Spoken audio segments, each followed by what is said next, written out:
Hello everyone मु होची आपणकर दिव्या मु वेलकम करछि आज गोटे नुआ और फ्रेश वाला ब्लॉग को।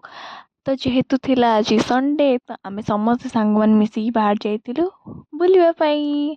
तो फर्स्ट आमे पळैतिलु इंडोर स्टेडियम जेहेतु कटक छुआ इंडोर बालଯାତ୍ରା पड़िया एगुरा ही सब आमे जीवु बुलिया पई।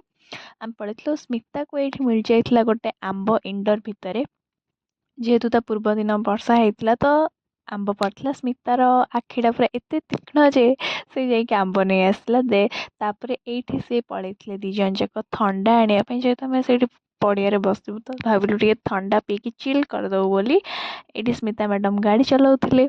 आमे आसिक पहुँच जाइथिलु बालଯାତ୍ରା पड़िया कहीं मोटे फोटो उठेबार थिला। तापर एठी आमे टिके व्यू देखुथुलु आउ सेठी बोटिंग भी चलची बालଯାତ୍ରା पड़िया तापर हमको भोक तो आमे पड़े आसतिलु गोटे सुंदर सा कैफे को खाइबा पई समस्ते मिसिकिना।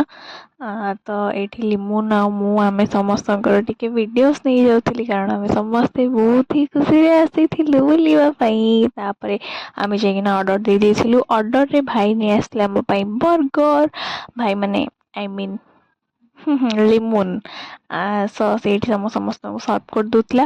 तापर ये स्मिता ता मांडू कथा जेटा सिक्रेट क्या कहबेनि। तो बुलाबुली सरला पर मो एतिक मो मन शांति नाला मुझे चलो आम टे पार्क जावा बुलिक आसवा।